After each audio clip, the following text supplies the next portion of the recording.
우리 함께 읽겠습니다. 베레아에 있는 사람들은 데살로니가에 있는 사람들보다 더 너그러 간절한 마음으로 말씀을 받고 이것이 그러한가 하여 날마다 성경을 상고함으로 그 중에 믿는 사람이 많고 또 헬라의 귀부인과 남자가 적지 아니하나. 아멘. 아이들이 말문이 트이고 3, 4세 정도가 되면은 왜요라는 병에 걸립니다. 꼬리에 꼬리를 무는 질문이 시작되는 겁니다. 엄마, 하늘은 왜 파래? 하늘은 원래 그런가? 왜 원래 그래? 하늘이니까 하늘이 왜? 계속해서 질문을 합니다. 그럴 때 어떤 엄마들은 넌 아직 몰라도 돼, 나중에 알게 돼 라고 하기도 하지만 요즘 젊은 엄마들 보면 정말 꼬박꼬박 그 모든 질문에 대답해 주는 것을 볼 때에 와, 정말 대단하다라고 느낄 때가 많습니다. 그런데 여러분은 우리 아빠 되신 하나님께 얼마나 질문을 하면서 생활하고 계십니까? 질문도 사실은 아무나 할 수 있는 게 아닙니다. 아무 생각도 관심도 없으면 질문할 거리조차 찾을 수가 없습니다. 수업을 다 마치고 선생님이 아이들한테 질문 있는 사람 손들어 하면은 자다 깬 아이들은 아무 이야기를 할 수가 없습니다. 한국 교회는 예전부터 묻지도 따지지도 말고 그냥 믿는 게 믿음 좋은 거라는 그런 신앙을 좋게 여기는 것이 일정 부분 용인되고 있는 것이 사실입니다. 물론 신앙이라는 것이 묻거나 따져서 생기는 것도 아니고 이성적으로 설득하거나 납득한다고 믿어지는 것도 아닙니다. 하지만 질문이 없다고 하면 신앙이 건강하게 또 튼튼하게 자라는 데에 한계가 있게 됩니다. 우리가 공부를 해보면 할수록 모르는 것이 더 많아지듯이 우리가 오랫동안 믿어왔다고 해서 하나님에 대해서 또 하나님의 뜻에 대해서 모든 것을 알 수 있는 것이 아닙니다. 성경은 하나님의 영감을 받아서 기록된 다양한 형식의 작품으로 문서 형태로 기록되어 있습니다.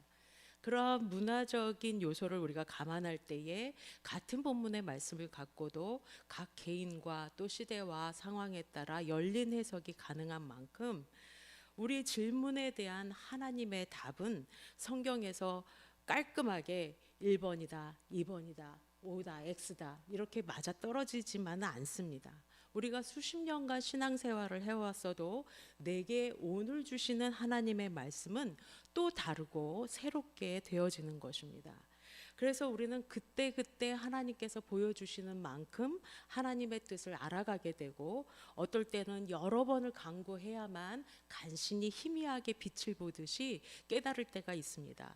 또 어떨 때는 한 가지 기도 제목, 궁금증과 의문을 가지고 오랜 시간을 되물어야만 할 때도 있습니다. 하지만 이런 과정들을 거치면서 우리의 믿음과 우리의 신앙이 점점 더 성숙해 가게 되고 하나님의 답을 찾아가게 됩니다. 그래서 이 모든 과정에 내 지식과 경험에 의해서가 아니라 진정한 하나님의 뜻을 깨닫기 위해서 우리는 묻고 또 물어야 되는 것입니다. 광대하신 그 계획과 섭리가 놀라우신 하나님을 인간의 그 작고 작은 지혜와 지식으로 결코 다 헤아릴 수가 없습니다.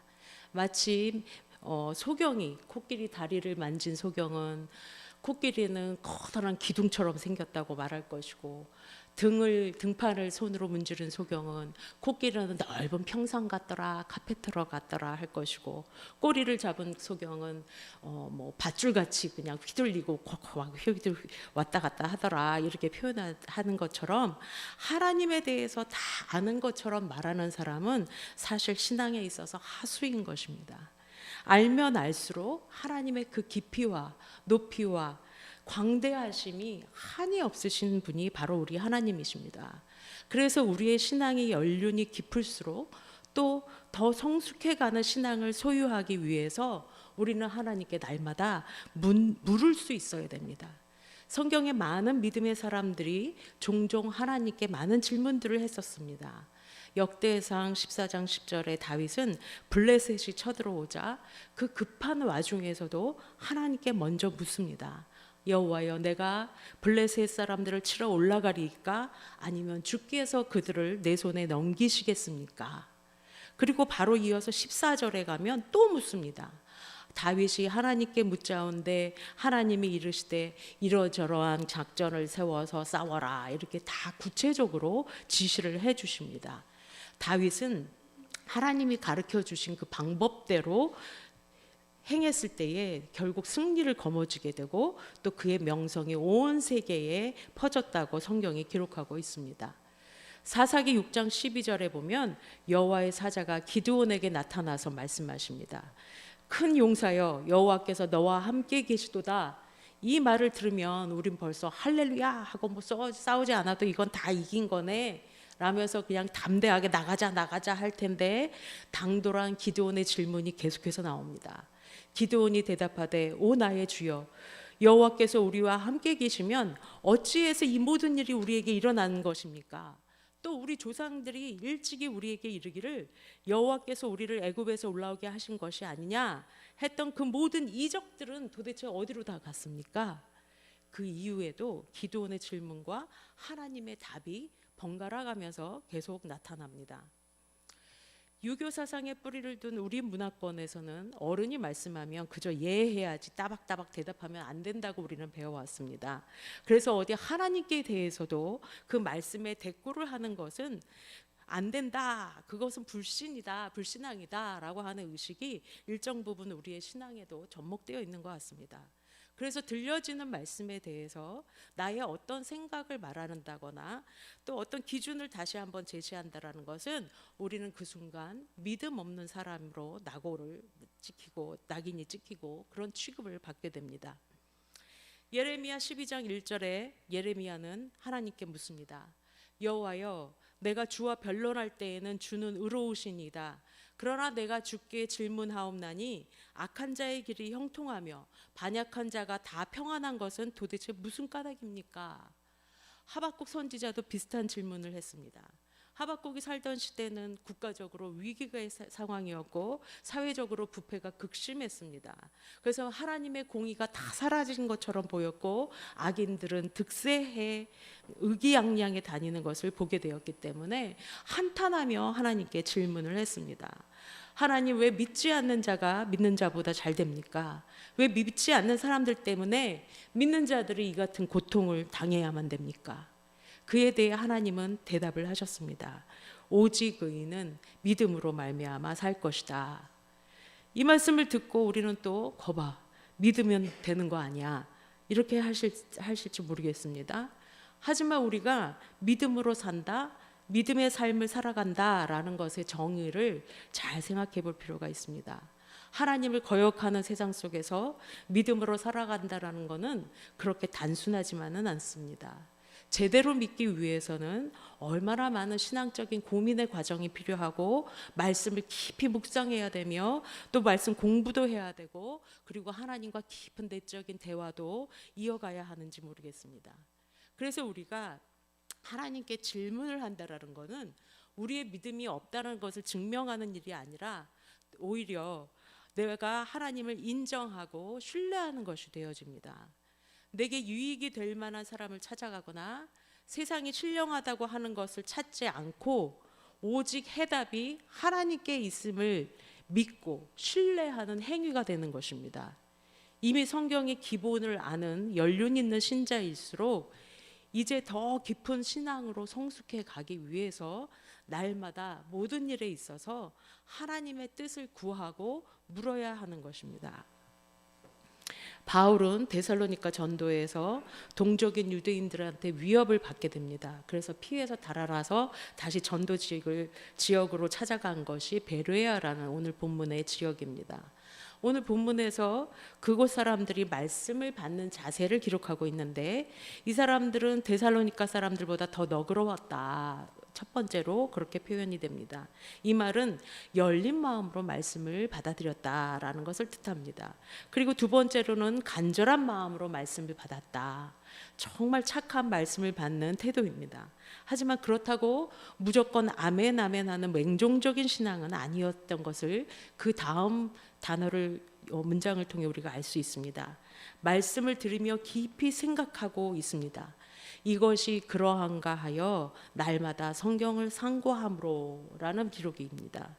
여기서 이 상고하다라는 단어에 해당되는 헬라어는 아나크리노라는 건데, 이것은 단순히 생각하는 정도를 넘어서 간절하고 열린 마음으로 말씀을 받은 그들이 말씀 자체를 비난하거나 비판하려는 목적이 아니라 진리를 탐구하려는 자세로 확증을 얻고자 하는 것입니다. 그래서 명확하게 하기 위해서 자신의 마음과 영뿐만이 아니라 이성과 지식을 동원해서 말씀을 탐구해가는 자세를 말하는 것입니다. 요한복음 5장 39절에는 너희가 성경에서 영생을 얻는 줄 생각하고 성경을 상고하거니와 라는 말씀이 나오는데, 여기에 나오는 성경을 상고하다 라는 이 그리스 말도 엄격하고 정밀하고 공들여서 하는 면밀한 연구를 뜻하는 것입니다. 그래서 성경은 우리가 충분히 탐구하고 연구하고 곱씹어 볼 만한 가치가 충분히 있는 것이 너무도 당연하지 않겠습니까? 그저 내 귀에 들리는 달콤한 말씀이라면 아멘하고 돌아서 잊어버리면 그만인지 몰라도, 이 성경의 어느 구절 하나, 어떤 한 구절이라도 그렇게 가볍게 넘겨버릴 만큼 소홀히 여길 말씀은 단 한 절도 없는 것입니다. 구주이신 예수 그리스도를 만난 빌립이 자기 친구 나다나엘을 찾아가서 말합니다. 율법과 선지자가 기록한 그 사람, 우리가 찾고 기다리던 그 메시아를 내가 만났어. 너도 같이 가보자. 요셉의 아들 나사렛 예수야. 이렇게 그 예수 그리스도를 소개하자 나다나엘의 반응이 생각과 다릅니다. 기대하기로는 바로 흥분해서 그래? 정말이야? 그게 어디냐? 앞장서라. 내가 따라갈게. 이렇게 기대했을 줄 모르겠는데 반응이 영 시원치 않습니다. 나다나엘은 오히려 되묻기를 나사렛에서 무슨 선한 것이 나겠냐 이렇게 질문을 합니다. 성경에는 이렇게 간단히 한 문장으로 기록되어 있지만 그 배경을 살펴보고 자세히 풀어 설명하면 이렇습니다.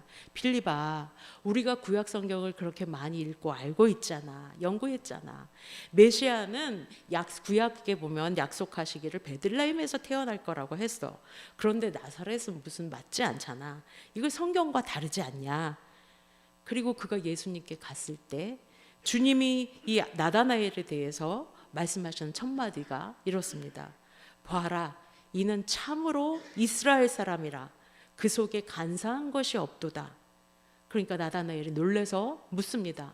주님, 어떻게 나를 아십니까? 그러자 주님이 대답하기를 빌립이 너를 부르기 전에 네가 무화과 나무 아래 있을 때에 내가 널 봤다. 이게 무슨 말인고 하니 나다나엘은 율법과 성경을 모르는 사람이 아니었습니다. 성경을 상고하고 기대하고 묵상하는 사람이었습니다. 그래서 오매불망 성경에 기록된 메시아를 기다리면서 그가 언제 어떻게 오시려나, 내가 그분을 만날 수 있을까, 그가 어떤 모습으로 등장하실까, 주여 어서 오시옵소서 마라나타 신앙을 간절함으로 살아가는 사람이었던 것입니다. 그런데 그를 주님이 알아보시고 진정한 이스라엘 사람이구나, 그 속에 간사함이 없는 순수한 메시아 대망 신앙을 가진 인물이구나 하시면서 인정해 주신 것입니다. 이후에 그는 예수님이 가시는 곳마다 따라다니면서 제자로서의 모습으로 잘 훈련되어집니다. 무화과 나무 아래서 율법을 묵상하고 깊이 생각했던 그 모든 과정들이 주님을 만나게 되면서 해결받게 된 것입니다. 당시에 많은 사람들은 예수님의 이적을 보고 예수님을 따라다녔지만 그는 이적보다도 말씀이 이루어지는 것을 고대하고 말씀을 궁극적으로 연구하고 갈망했던 사람이었던 것이, 그 말씀에 등장했던 사람이 바로 이 예수 그리스도구나라는 것이 확인되자 자신의 삶을 즉시로 주님께 드렸고 주님만을 따르게 되었던 것입니다. 복음주의 신학자 그랜츠라는 교수, 또 로저 올슨이라는 교수는 이렇게 말씀합니다. 검증되지 않은 신앙 혹은 생각하지 않은 신앙은 민속신앙이다라고 합니다. 그저 전해져 내려오는 전통을 맹목적으로 따르는 성찰이 없는 믿음이라는 것입니다. 시편 안에는 하나님의 사람들이 자기의 마음과 삶 그리고 역사 속에서 해결되지 않았던 질문들을 수없이 던지고 있습니다. 반복되는 문장들이 몇 가지가 있는데 그 중에 대표적인 것이 이것입니다. 하나님, 여호와여, 도대체 언제까지입니까? 우리가 얼마나 더 기다려야 됩니까? 이런 질문들을 많이 했습니다. 또 왜 제가 이런 고난을 겪어야만 하는 겁니까? 욥도 마찬가지죠. 시종일관 왜? 라는 질문을 던집니다. 하나님, 내가 고난받는 이유라도 좀 말씀해 주십시오. 제가 왜 이 고난을 받아야 되는 겁니까? 라는 것이 그의 많은 주장 중에 핵심적인 요지의 질문이었습니다. 그리고 예수님께서도 종종 제자들에게 물으셨습니다. 사람들이 나를 누구라고 하느냐? 그리고 너는 나를 누구라고 하느냐? 사도 바울도 하나님께서 왜 자기에게 육체의 가시를 제거해 주지 않으셨는지를 3번이나 간구하고 묻습니다. 그리고 답을 받습니다. 내 은혜가 내게 족하다. 하나님은 어떤 방법을 통해서든 결국 우리에게 말씀해 주십니다. 하나님이 범죄한 아담을 향해서 하신 첫 마디를 아십니까? 아담아, 네가 어디 있느냐? 또 동생을 죽인 가인에게도 네 아우 아벨이 어디 있느냐 물으십니다. 이 질문들을 하나님이 몰라서 정확한 정보를 알아내기 위해서가 아닙니다. 우리로 하여금 지금 네가 어디에 있고 어디서 왔고 무엇을 해야 하는 존재인지, 지금 어디에서 어떻게 살아가야 되는지를 성찰할 수 있도록 확인시켜 주시는 물음들인 것입니다. 이처럼 하나님과 우리 사이의 질문과 대답은 하나님과 또 하나님의 뜻을 더욱 알기를 원해서 찾아가는 그 모든 과정을 담고 있는 것입니다. 우리가 천국에 이르기 전에는 아직 모든 것이 완성되지 않은 이 땅의 삶 가운데에서 우리는 어디에 있어야 되고 무슨 생각을 하면서 무엇을 추구하며 살아야 하고 그것을 이루기 위해 어떤 마음 자세와 가치관을 지니고 어떤 방법을 취하는 것이 옳은지, 어느 것이 하나님의 뜻에 더 합당한지 하는 등등의 질문을 매일매일 하나님께 물어야 되는 것입니다. 사람들이 점을 보러 가는 이유가 무엇이겠습니까? 마음이 시원해지고 즉각적이고 명확하게 답을 들려주기 때문에 우리의 마음이 혹하게 되지 않습니까? 또 세상의 복을 구하기 위해서 점쟁이를 찾아가기도 합니다. 혹시라도 낄 줄 모르는 액이 있다, 불화가 있다 그러면 그 값을 내고라도 미리미리 방지를 땜을 하기 위해서도 찾아갑니다. 우리의 믿음은 어떻습니까? 하나님의 뜻을 구하는 우리의 자세는 무엇을 구하고 있고 어떻게 응답되기를 기대하십니까? 하나님의 뜻이 내가 계획한 시간에 내가 예상하는 방법대로 이루어져야 된다라는 바람이 우리에게 더 크진 않습니까? 하나님의 뜻을 구하는 믿음인지 하나님이 내 뜻을 이루어주길 구하는 믿음이 더 큰지 우리는 하나님께 물으며 점검해 가야 하는 것입니다. 우리가 하나님께 질문을 하면서 이 질문을 통해서 나의 믿음을 돌아보게 되는 것입니다. 또 때로는 내 생각과 다른 하나님의 뜻을 깨달아가기 위해서 또 물어야 되는 것입니다. 왜죠, 하나님? 이렇게 된 건 왜 그러신 거죠? 이런 상황에 이런 문제를 주신 것에 하나님이 내가 알기 원하시는 것이 뭔지 알려주십시오. 하나님의 뜻이 이 상황 가운데 무엇인지를 깨닫게 해주십시오. 뜻이 무엇입니까? 라는 질문을 우리는 해야 되는 것입니다.